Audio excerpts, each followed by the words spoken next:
Quentin Dupieux toujours, parce que cet homme a réalisé plusieurs films, il avait le temps. En 2022, il s'est dit « Allez, je touille, je tartine.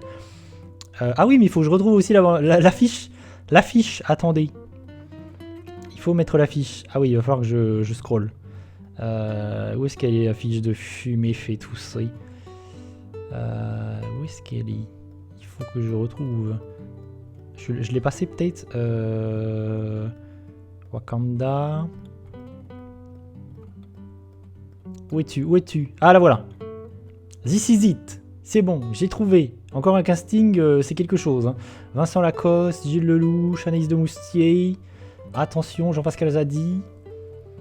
Attention, je pense que tout le cinéma français essaye d'arriver dans son cinéma. Hein. D'arriver, de tourner avec. Je pense qu'en fait, je pense que c'est juste que sur ces plateaux, sur ces tournages, il y a une bonne ambiance. Je pense que c'est ça. Hein. Je pense que du coup, les acteurs ont envie de tourner avec lui juste pour cette raison. Parce que on doit s'amuser, il doit y avoir une ambiance cool, une ambiance sympa. Mais au final, on fait des films pas ouf. Et ça, c'est quand même terrible. Bon, Fumer fait tousser, je le dézingue. C'est nul à chier. J'ai trouvé ça nul à chier. Pourtant, j'ai vu des gens dire que c'était son meilleur film. J'ai vu des critiques, donc là je m'oppose, je vais en contradiction. Vraiment, parce que j'ai vu des critiques dire que c'était le meilleur film de Quentin Dupieux. Quentin Dupieux se renouvelle. Pour moi, en fait, il va dans le mur. J'ai l'impression qu'il fait tout le temps la même chose, ces dernières années. Tout le temps le même film. Et il va dans le mur, en fait. Il se renouvelle pas, il n'arrive pas à se renouveler, c'est tout le temps le même processus, le même procédé. Et en plus, d'autant plus que là, ça aurait pu me parler vraiment, parce que c'est un film qui traite... C'est un film un peu en hommage, parodie, des Sentai, les Power Rangers, tout ça. Le Japon. Et le film tente de s'amuser avec ça, c'est une équipe de Power Rangers qui ont des pouvoirs du tabac en fait. Ils ont ces pouvoirs-là, du coup... le pouvoir nocif du tabac, ils vont affronter leurs ennemis avec ces pouvoirs-là. Et en fait le film est un peu bizarre. Parce qu'on nous dit, il y a cette équipe de Power Rangers, on va suivre cette équipe de Power Rangers, on se dit, ok. Et on se dit au début, ok, on va suivre ces personnages qui vont affronter des ennemis, peut-être sauver le monde, on ne sait pas. En fait, non. On va suivre cette équipe qui, à un moment donné, au début du film, c'est vraiment le début du film, vont se retrouver ensemble, on va leur dire ouais vous devez prendre un petit break pour passer du temps ensemble et resserrer les liens, attention, comme ça ce sera mieux, vous allez devenir plus fort. Et ils vont se retrouver autour d'un feu de camp et ils vont se raconter des histoires. Et le film c'est ça en fait. C'est ces personnages qui se racontent des histoires et à chaque fois qu'un personnage va raconter une histoire, bah il y a un petit court-métrage quoi. L'histoire avec plein de caméos, d'acteurs qu'on est un peu surpris de voir là. Et ces histoires sont un peu nulles à chaque fois. Elles sont un peu éclatées. Je m'en souviens à peine, pour vous dire. Et vraiment, j'étais là... Parce qu'au début, tu te dis, ok, c'est juste une scène du film. Mais en fait, c'est ça le film. Cette succession d'histoires un peu nulles, un peu absurdes. Et le film se finit... Je sais même plus comment le film se finit, pour vous dire. Je sais même plus. Pourtant, le film est sorti en fin d'année 2022. Donc, autant vous dire que ça m'est pas resté. Voilà, encore une fois, incompréhension vis-à-vis du cinéma de Quentin Dupieux.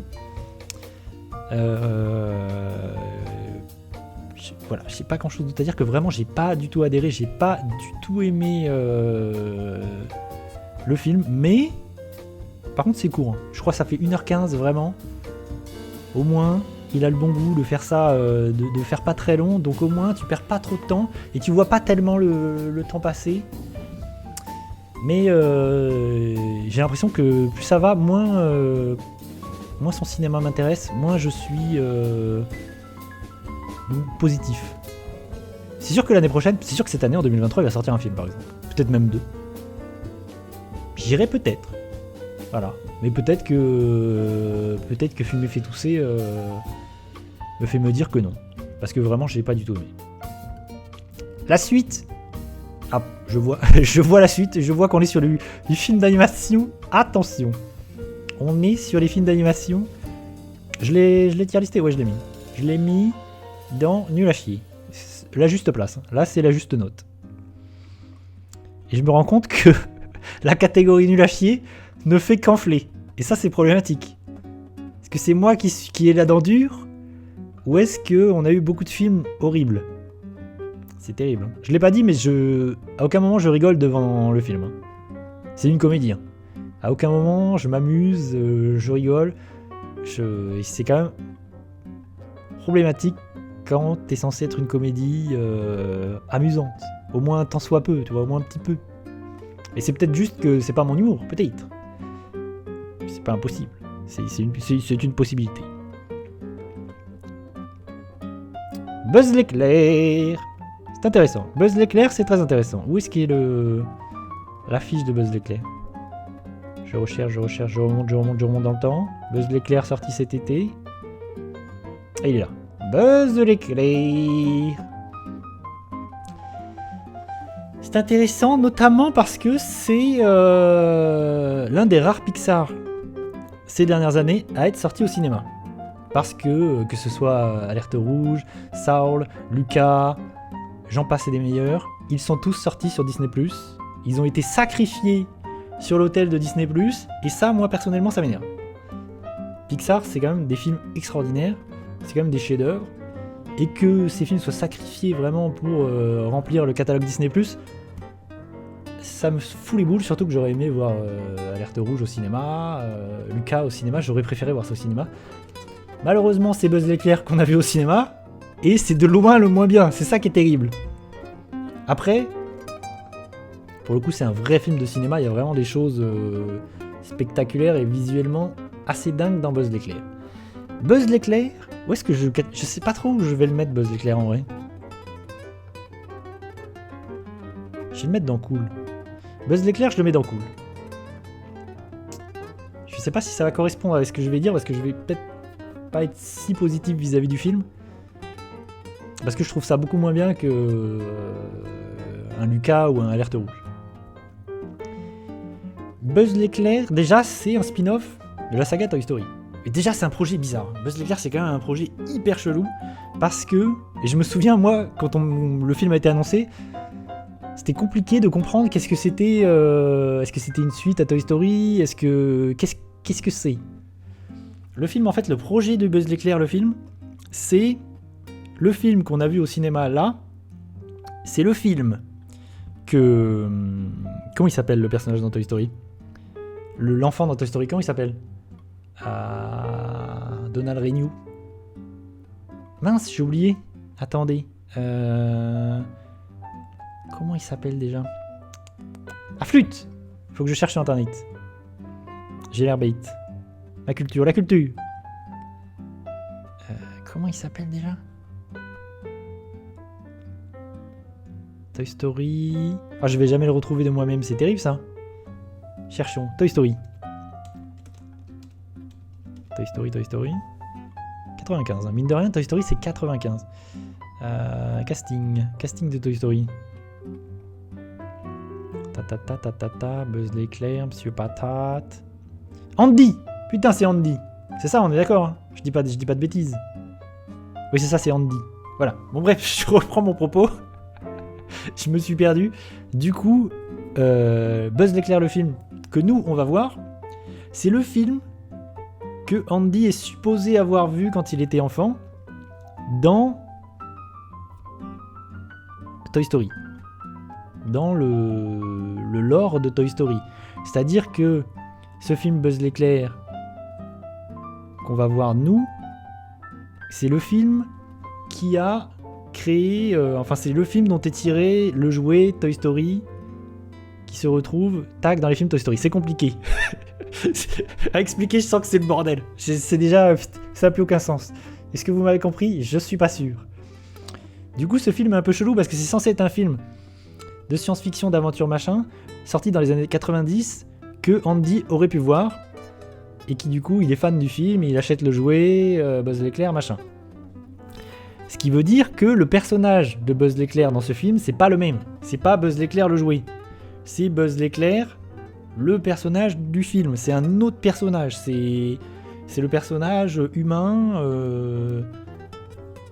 voilà, dont est tiré le jouet. C'est pas clair. Mais le projet en lui-même est pas clair. Mais je crois d'ailleurs qu'il y a un carton au début du film qui nous dit texto, voilà le film que Andy a vu. Je crois que c'est quelque chose comme ça. Hein. Je crois qu'il y a ça au début du film, mais je suis plus très sûr. Et du coup, est-ce que c'est bien Buzz l'éclair ? Est-ce que c'est pas bien ? Qu'est-ce que c'est ? Moi, je trouve le film sympathique. Et pour une raison, c'est parce que déjà, c'est un film de science-fiction. Et Pixar avait pas fait ça. Et c'est Pixar déjà qui fait un film de science-fiction ambitieux quand même, parce que visuellement, c'est quand même pas mal ambitieux, avec beaucoup d'hommages, vraiment à tout ce cinéma de science-fiction, Star Wars, Interstellar, j'en passe et des meilleurs, vraiment. Il y a plein de choses, il y a plein de petits clins d'œil. Vraiment, si on aime le cinéma de science-fiction, ça fait hyper plaisir. Le problème du film, c'est que le film est vraiment en 2 parties. Il y a une première heure qui, je trouve, est super, et la deuxième heure, c'est beaucoup moins bien. Je trouve que le film se casse un peu la gueule dans la deuxième partie. La première heure est vraiment cool, parce qu'on a une vraie idée de science-fiction, et ça, c'est super. C'est-à-dire que Buzz l'éclair, il est avec son équipe au début du film, et il s'écrase en fait sur une planète. Son équipe ils vont s'écraser sur une planète, et ils vont devoir survivre sur cette planète, donc bivouaquer là, et ils vont finalement devoir rester là longtemps, avant de pouvoir repartir. Et Buzz, lui, il a une mission qui l'incite à... je sais plus, je crois qu'il... Bon bref, sa mission le fait partir dans l'espace, parce que lui, il est pilote, et il doit trouver un moyen de pouvoir s'échapper de cette planète. Et cette mission crée une chose, c'est que lui, quand il part dans l'espace, il y a un paradoxe, il y a un truc qui se passe comme dans Interstellar, où en fait, le temps va pas passer de la même façon pendant sa mission que sur la planète. Ça, encore une fois, c'est difficile à expliquer. Et je l'explique très mal, du coup, c'est pas clair. Du coup, en fait, Buzz l'éclair va vieillir beaucoup moins vite, parce qu'il va refaire cette mission en boucle, il va vieillir beaucoup moins vite que les gens qu'il a laissés sur la planète. Ce qui fait qu'en fait, il y a un truc intéressant, c'est qu'il va voir les gens vieillir, lui, il va garder le même âge, et il va voir les gens vieillir, voire mourir autour de lui. Et ça, c'est intéressant, ça, c'est une super idée de science-fiction, c'est un truc qu'il y a dans Interstellar aussi. Et ça, vraiment, c'est chouette. Ça m'a beaucoup plu. Vraiment, et c'est vraiment un film de science-fiction ambitieux. Visuellement, ça défonce. Hein. C'est Pixar, vraiment. Visuellement, on en prend plein les mirettes. Ça défonce. Et cette idée de science-fiction, elle crée même de l'émotion. Elle crée vraiment, à un moment donné, il y a une scène où vraiment... c'est pas mal du tout. Pixar arrive vraiment à créer de l'émotion avec pas grand-chose, et ça, c'est cool. On s'excuse, Fabien. Bonjour, Fabien. Bonne année. Comment vas-tu ? Ouais, bon, c'était pas clair. Mon explication était pas claire. Je m'en excuse. En tout cas, je trouve la première heure de Buzz l'éclair très très cool. Et après, il y a une deuxième heure, je vais pas spoiler, mais la deuxième heure est très différente. Buzz l'éclair se retrouve avec un petit groupe de personnages, et là, c'est beaucoup moins cool, et le film essaie de raccrocher avec ce qu'on connaît du lore de Buzz l'éclair, c'est-à-dire le méchant... Zorg ? Attends, je sais plus. Si c'est ça ? Je sais plus comment s'appelle le méchant, mais bref. Et il va y avoir une sorte de twist, on va apprendre l'identité du méchant, qu'on voit dans Toy Story. Et ça, pour moi, ça marche pas. Ça, pour moi, c'est une facilité, c'est pas ouf. Je trouve, on essaie de nous faire un twist avec ça. C'est pas ouf, c'est pas vraiment ça pour moi. Je trouve qu'à la fin, ça s'écroule un peu. C'est dommage, vraiment. La deuxième heure, je la trouve dommage. Parce que la première heure est vraiment cool et ça la... Vraiment, j'étais très content de voir ce film d'animation, de science-fiction, ambitieux visuellement. Vraiment, je trouvais ça très très cool. Du coup, finalement, le film, il y a des qualités, il y a des défauts, donc je le mets dans... Mais comme je suis assez positif, je vais le mettre plus dans cool que dans bof. Voilà, il est plus dans cool. Parce qu'au final... c'est cool. Mais si vous devez regarder un film Pixar cette année, enfin en 2022, c'est Alerte Rouge. Pour moi, il n'y a pas photo. Alerte Rouge, c'est beaucoup plus intéressant. C'est beaucoup mieux. Et soit dit en passant, Buzz l'éclair s'est planté. Le film s'est planté. D'ailleurs, c'est le cas pour l'animation en 2022, que ce soit Pixar, Disney. C'est compliqué. Buzz l'éclair s'est planté au box-office. Il a fait très peu d'entrées, surtout pour... alors que c'est un film de Toy Story quand même. Et que Toy Story, c'est des succès phénoménaux. Et le dernier Disney qui est Avalonia, dont personne n'a entendu parler. Avalonia s'est complètement planté au box-office à tel point qu'en France, il est sorti sur Disney+, directement, il n'est jamais sorti en salle. Il a été largué sur Disney+, je pense que personne l'a vu. Pourtant, c'est sympathique, mais c'est pas fou. Et ça a été compliqué, je pense, pour l'animation cette année, en tout cas pour Disney Pixar. C'est compliqué, et je pense qu'il va y avoir des remises en question dans les studios parce que ça se casse la gueule, quoi. Savoir que Buzz l'éclair, je crois, a encore moins bien marché que En Avant, je crois. Que En Avant, qui avait déjà pas très bien marché, alors qu'il sortait en plus dans la période du Covid. Donc c'est compliqué, et j'espère que le prochain Pixar déjà va sortir au cinéma. Et j'espère que ça va être bien, même si le prochain Pixar m'ambiance moyennement. J'en parlais tout à l'heure. Je suis mitigé, j'ai l'impression d'avoir déjà vu ça. De la part de Pixar, j'ai l'impression d'avoir déjà vu ça. Mais par contre, je pense que Buzz l'éclair, il a tué la franchise, là. Je pense que Toy Story, c'est fini. là, on le revoit pas avant 10 ans, quoi. Toy Story, c'est compliqué. Peut-être un jour Toy Story 5, mais foulala, ça va être difficile. Au vu de la réception, ça va être difficile. Et donc, Buzz l'éclair, je l'ai mis... Oh là là, le prochain. Les Mignons. Les Mignons 2. Les Mignons 2. Ouh là là là là. Qu'est-ce qu'on en pense des Mignons 2 ? Qui dit une fois Gru ? Gru. Qu'est-ce qu'on en pense des Mignons 2 ? J'ai été voir les Mignons 2. Avec ma douce. Où je mets les Mignons 2 ? Ça c'est ma maladie de je vais voir tous les films d'animation. Les Mignons 2, je le mets... Je le mets dans bof. Je le mets dans bof. Les Mignons 2, je le mets dans bof. Mais à savoir que les Mignons 2, c'est un énorme succès, lui, par contre. En 2022, c'est un succès phénoménal. Ouais, mais Fabelliane, oui. Je suis d'accord avec toi. Mais c'est dommage parce que je trouve que... les derniers films Pixar, que ce soit Alerte Rouge, En Avant, Lucas, je trouve que c'est des films hyper intéressants. J'aime beaucoup ces films. Mais effectivement, on n'est plus sur l'époque où le moindre film Pixar faisait 1 milliard au box-office et c'était un succès phénoménal. C'est plus Nemo, on n'est plus du tout là-dessus. Et c'est vrai qu'on n'est plus sur des chefs-d'œuvre comme Wall-E. Vraiment, Wall-E, je trouve, c'est un film extraordinaire. Il y a des films Pixar où vraiment c'est des chefs-d'œuvre. Mais on est sur autre chose là. Pixar, de toute façon, Pixar va devoir se renouveler, se révolutionner et proposer de nouvelles choses. Ouais, il faut dire que maintenant, il n'y a plus vraiment de différence entre Disney et Pixar en animation. Il y a plus vraiment... c'est un peu la même chose maintenant. Mais Wall-E, c'est chef-d'œuvre. Wall-E, moi, c'est l'un de mes Pixar préférés. C'est très très très bien. Mon Pixar préféré, c'est Monstres et compagnie. Je pense que j'ai de la nostalgie. Mais Wall-E, c'est vraiment bien. Je l'ai revu en plus il n'y a pas si longtemps.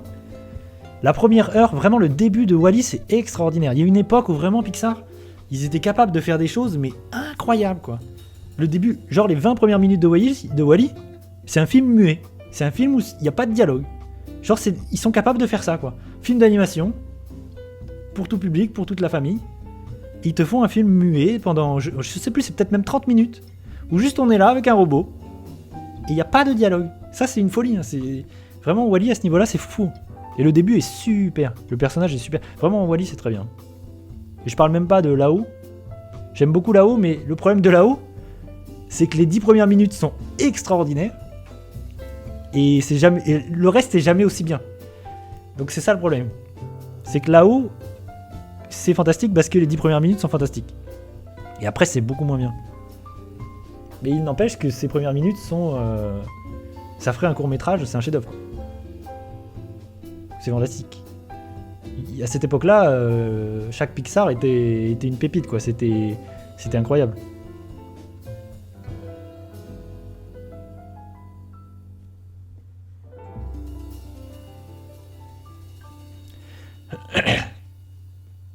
Ah ouais, moi Wall-E, j'adore Wall-E. C'est très très très bien.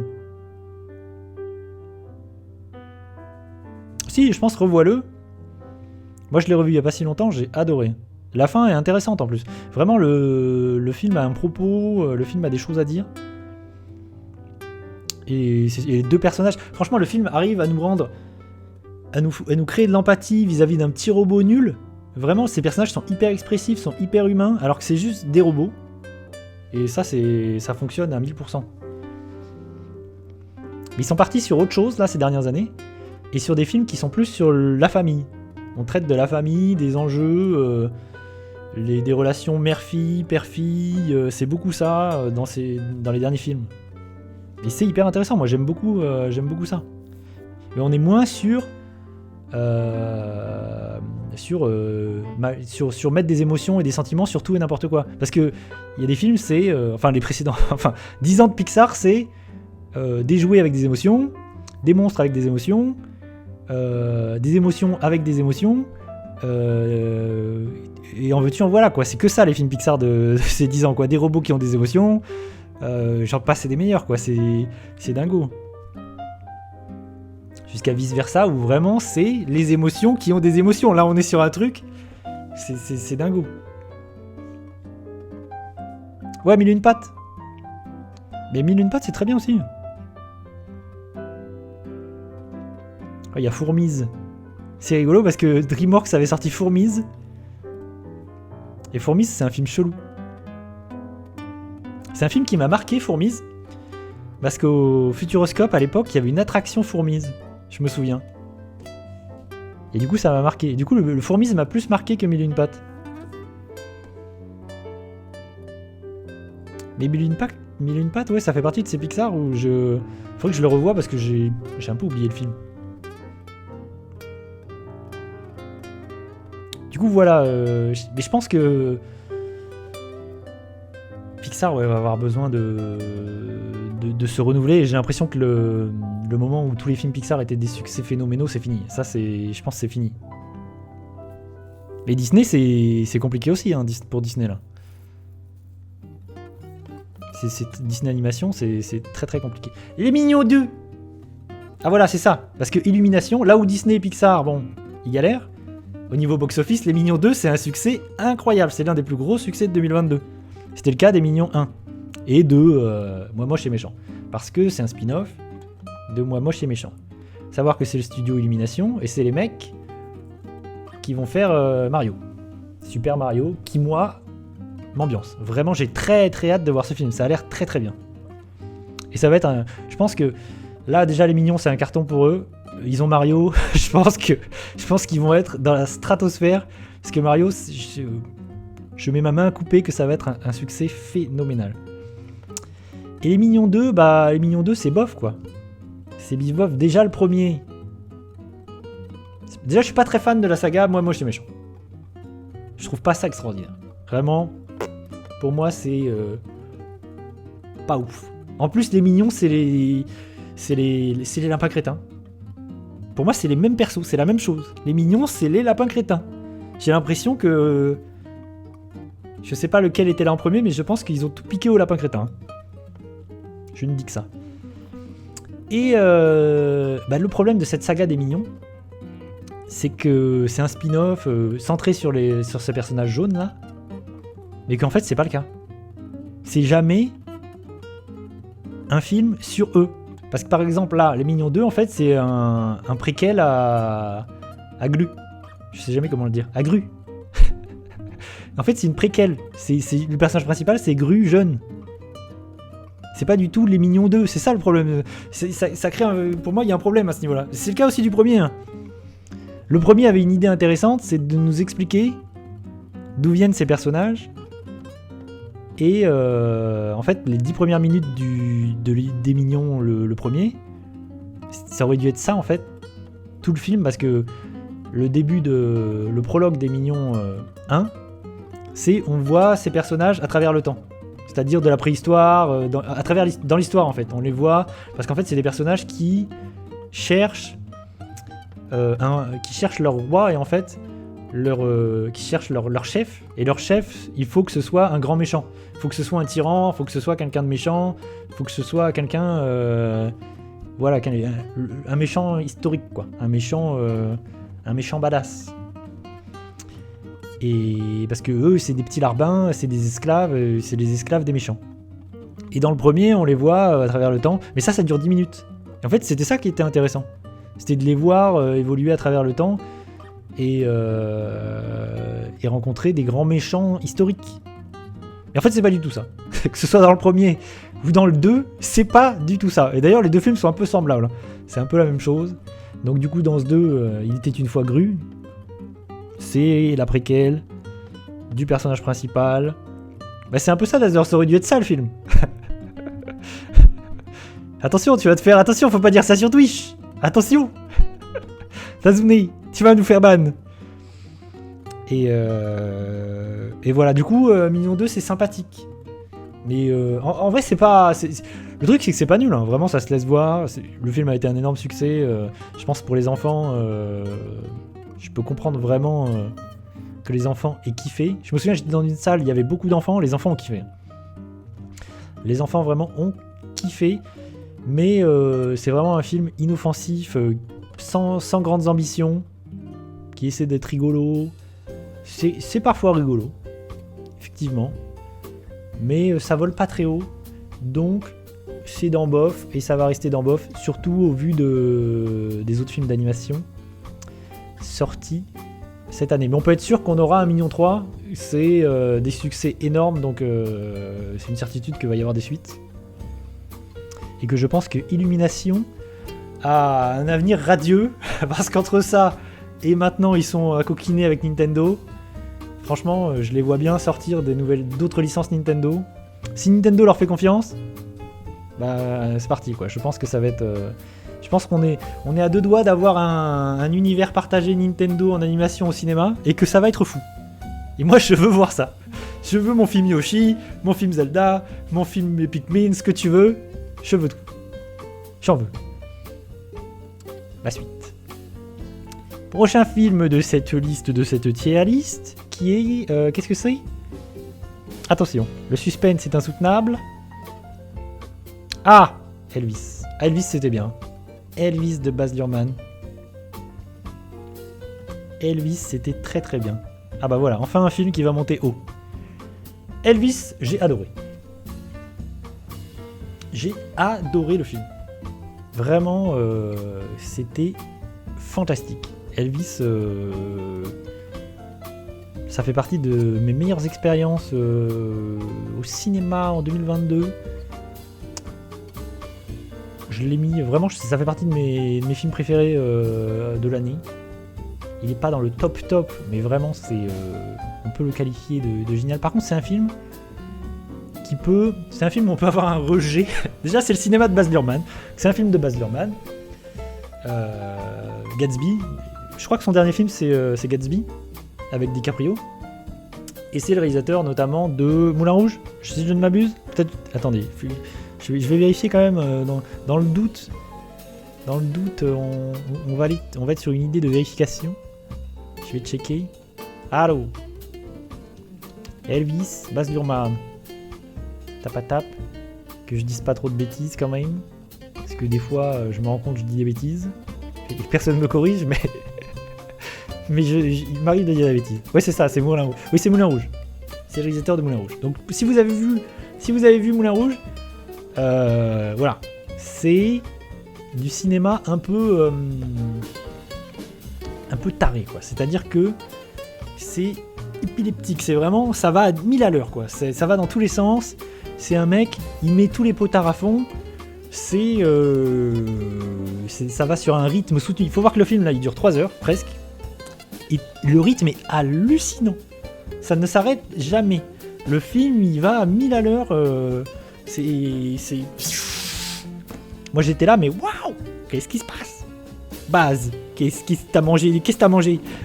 Et c'est vraiment... le rythme du film est fou. Vraiment, les 20 premières minutes, elles sont fantastiques. Le montage, il est incroyable parce que vraiment...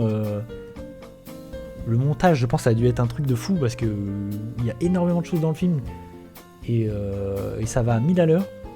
Du coup, c'est un film sur Elvis, hein, c'est un biopic et ça fait partie de ces biopics intéressants parce qu'il y a biopic et biopic. Il y a le bon chasseur et le mauvais chasseur. Moi, les biopics, à un moment donné, ça, c'est un peu chiant. Parce qu'il y a les réalisateurs qui prennent les biopics comme un cours d'école, quoi. Comme un cours scolaire. Et on s'ennuie. Ah voilà, le film sur Queen, là c'est le mauvais chasseur. Là, on s'emmerde. Si on a trouvé bof Moulin Rouge et nul à chier Gatsby, ça va être compliqué. Fabellian, ça va être compliqué. Moi, Gatsby, je suis mitigé. Parce que vraiment, pour le coup, là, il va dans les outrances les plus totales.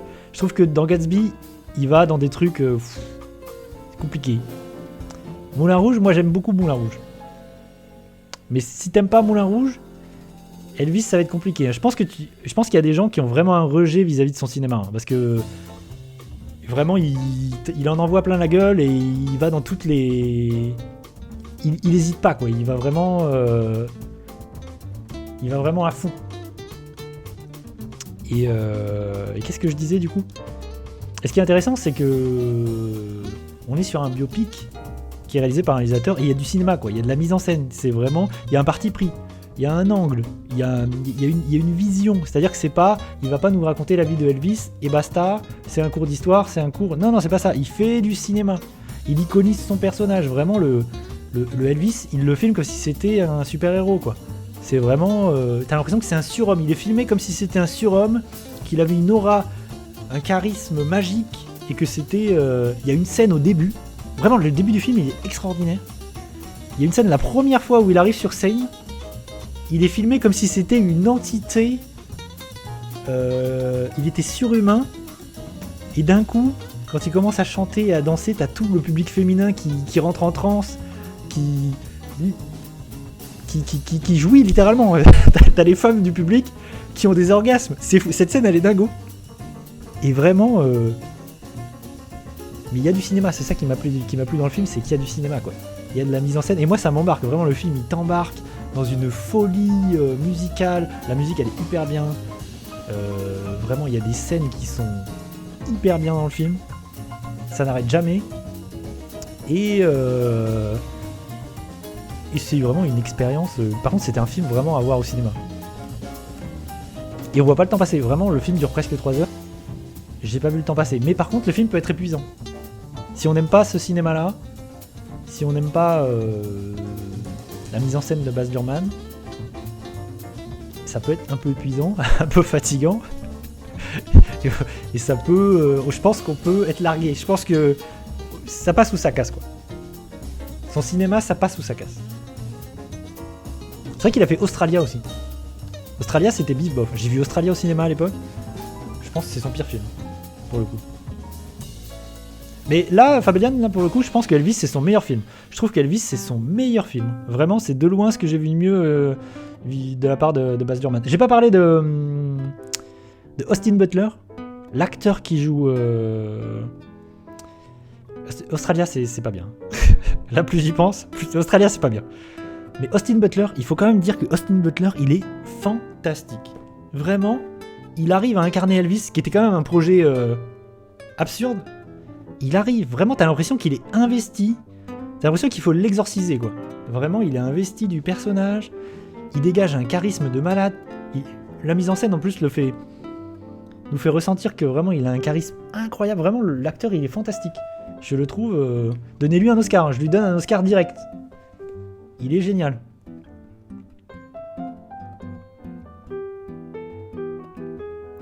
Ah, moi, j'ai adoré. Vraiment, Elvis, j'ai adoré. C'est l'un des films que j'ai pas eu le temps de revoir cette année parce que j'ai pas eu le temps. Et c'est un film que j'aurais aimé revoir et aller revoir au cinéma et que j'ai pas revu et que j'ai très envie de revoir. Je pense que c'est un film que je vais prendre beaucoup de plaisir à revoir. Mais Fabellian, après, si t'as pas aimé Moulin Rouge, c'est vraiment cette même idée d'hystérie, tu vois. C'est ça, quoi. Moulin Rouge, c'est hystérique. Vraiment, ça chante, le montage, c'est... Il n'y a pas un plan qui dure plus de 2 secondes, ça peut vite rendre fou. Là c'est pareil, hein. Elvis vraiment, le film s'arrête très peu, le film se calme très... Il y a des moments où ça freine un petit peu, mais vraiment c'est hyper hystérique. Hein. La première heure, c'est... il faut quand même s'attendre à ça, quoi. Il faut être prêt, quoi. Et effectivement... Il y a beaucoup de biopics où on s'emmerde. Un film comme Bohemian Rhapsody, je crois que c'est ça, ouais, je crois que c'est Bohemian Rhapsody. On s'emmerde. C'est inintéressant. Vraiment, si tu me fais un biopic pour me faire un cours d'histoire, pour me faire un cours scolaire et me faire une fiche Wikipédia. En fait, les films qui sont des fiches Wikipédia, qui font pas de cinéma, qui font pas de mise en scène, ça n'a aucun intérêt. C'est zéro. Je vois pas l'intérêt. À un moment donné, quitte à ce que en plus tu prennes des libertés avec la réalité, tu vois, c'est pas grave. Tu fais du cinéma à un moment donné, vas-y. Ouais, mais c'est un peu ça, Fab. Ouais, c'est ça. C'est que ça peut vite casser la tête. Hein. C'est comme le cinéma de Michael Bay, tu vois. Ça passe ou ça casse. Mais après, je suis pas non plus hyper fan du cinéma de Baz Luhrmann. Mais là, pour le coup, ça m'a complètement... j'ai complètement adhéré. Donc vraiment, ça m'a... Vraiment, dès les 5 premières minutes, j'étais parti... j'ai trouvé ça fabuleux. Et j'ai pas mal réécouté l'OST, parce qu'il y a plein de... En fait, souvent dans le cinéma de Baz Luhrmann, c'est très musical. Et il y a beaucoup de musique contemporaine, avec des musiques anciennes. Là, t'as la musique d'Elvis, mais en même temps, t'as des musiques contemporaines. Donc il y a tout un jeu, un ping-pong, un dialogue. Et ça aussi, c'est intéressant. À savoir que l'acteur, quand il joue Elvis jeune, l'acteur chante lui-même les chansons. Et après, c'est un mix entre la voix de l'acteur, la voix de Elvis, la vraie voix de Elvis. Vraiment, il y a un travail sur les chansons, le réarrangement des chansons. Vraiment, il y a un travail quand même assez ouf. Mais oui, en fait, ça match. Le fait est que la vie de Elvis... Le personnage de Elvis match complètement en fait avec le cinéma de Baz Luhrmann. Je pense qu'il y a un truc qui se passe là dans ce film où vraiment la rencontre s'est faite et fonctionne de ouf. Là où Gatsby c'était compliqué quoi, Gatsby. Hein. Vraiment, il y a des trucs dans Gatsby, il y a des plans numériques dans Gatsby, c'était assez horrible. Hein. Des fois, tu sens qu'ils tentent des trucs avec le numérique, la 3D, les effets spéciaux. Ouh là là. Qu'est-ce que tu fais? Pose ta caméra, pose ton ordinateur. Arrêtez tout. Ça va un peu dans tous les sens. Ben après, c'est aussi un peu une comédie musicale. Hein. Il faut aimer les films où ça chante. Hein. Ça, c'est pareil. Hein. Il faut aimer... Je sais qu'il y a des gens qui rejettent, c'est compliqué. Moi, plus ça va, j'en ai déjà parlé, plus ça va et plus j'aime les films qui chantent. Hein. Vraiment, les comédies musicales, j'adore ça. Ça m'ambiance. Donc Elvis, vraiment, pour moi, il est dans Génial. J'ai adoré. C'était hyper bien. Et j'ai très envie de le revoir. Ah! Attention, la suite. La suite. Black Phone. Black Phone de... c'est qui déjà avec Ethan Hawke. Attendez. Je crois que c'est le réalisateur du premier Doctor Strange, si je ne m'abuse. Il faut que je vérifie. Je vais vérifier ce propos. Parce que arrêtons de dire des bêtises. Black Phone. Ah, si je peux émettre un petit truc négatif sur Elvis, c'est Tom Hanks, qui je trouve pas ouf dans le film et qui est surtout très maquillé et j'émets un avis un peu mitigé sur Tom Hanks dans Elvis. J'étais pas hyper convaincu, peut-être à cause du maquillage. C'est une possibilité. Ah oui, c'est Scott Derrickson qui est derrière ce Black Phone, qui est le réalisateur du premier Doctor Strange, avant de partir de Doctor Strange 2 Derrickson. Et d'être remplacé par Sam Raimi. Et du coup, il est parti et il a décidé de faire son petit film d'horreur, parce qu'il vient du cinéma d'horreur à la base. et il revient avec Black Phone. Qu'est-ce que ça raconte que Black Phone? Est-ce que vous voulez une petite bande-annonce? Petite bande-annonce ou pas une petite bande-annonce? I don't know. Et c'est une adaptation. C'est pas Stephen King, mais je crois que c'est une adaptation d'une nouvelle ou d'un roman du fils de Stephen King qui est Joe Hill. Me semble bien, si je ne m'abuse. Parce que le fils de Stephen King est aussi romancier. Il écrit aussi des histoires, il écrit aussi des histoires d'horreur. D'ailleurs, je suis pas très fan. De toute façon, que ce soit Stephen King en tant que romancier ou son fils, je suis pas hyper fan. J'ai lu un livre notamment de Joe Hill et ça m'a pas particulièrement emballé. Je suis pas... C'est bif bof. C'est bif bof. Du coup, Black Phone, de quoi ça parle? Putain. C'est un film d'horreur. Enfin, c'est un film d'épouvante. C'est bif bof. Hein. Black Phone, c'est pas fou. Je le mets... vous savez quoi? Je vais le classer direct. Je le mets dans bof, direct. Parce que c'est pas incroyable. Ça m'a pas laissé... En fait, ça m'a... Vous savez quoi? Ça m'a laissé un souvenir. Parce que je suis allé avec ma douce. Et ma douce aime pas les films d'horreur. Moi j'adore ça. Et moi, je suis assez insensible. En fait, j'ai jamais peur. Je suis très insensible au jumpscare, vraiment. Pour qu'un film d'horreur me fasse peur, il faut vraiment que ce soit un truc... faut que ça aille hyper loin. Je suis devenu insensible. Je pense que j'en ai tellement vu qu'à un moment donné, je suis insensibilisé à ce type de truc. Et je sursaute absolument jamais dans les films d'horreur. Par contre, ma douce, elle est très sensible à ça. Et du coup, elle sursaute beaucoup. Et on est allé voir le film ensemble. Et du coup, le film m'est resté parce que le moindre effet un peu flippant fonctionne sur elle. Du coup, moi, ça m'amuse beaucoup. Du coup, voir un film avec quelqu'un qui est réceptif, c'est très cool. Parce que même si toi, t'es pas réceptif, du coup, ça crée... Hop. Ça crée quelque chose de... Ça crée un lien avec le film. Enfin bref. Ceci dit, Black Phone, c'était pas ouf. Et je pense que ma douce dira la même chose. Elle a trouvé ça pas ouf du tout non plus. C'est quoi le sujet? Bon, vite fait, c'est... Il y a un tueur, enfin... Un tueur, entre guillemets. Enfin, un serial killer qui kidnappe des enfants dans une petite ville. Du coup, c'est Ethan Hawke, le personnage avec le masque sur l'affiche. Il kidnappe des enfants. Et du coup, il y a des enfants qui sont kidnappés dans cette ville. Et on suit un jeune enfant qui lui aussi va être kidnappé par ce personnage. Il va se retrouver enfermé dans une pièce. Et dans cette pièce, il y a un téléphone. Et il y a un truc un peu fantastique en fait, via le téléphone dans la pièce où il est enfermé, il peut parler avec les anciennes victimes du méchant. Oh, presque j'arrive à faire en sorte que mon synopsis soit clair. Vous avez compris? Ça n'arrive jamais.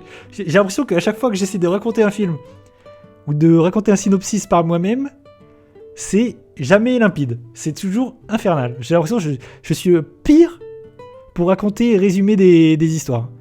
C'est... vous savez quoi? Je vais vous lire le synopsis qui a marqué sur Allociné. Comme ça, au moins, ce sera clair.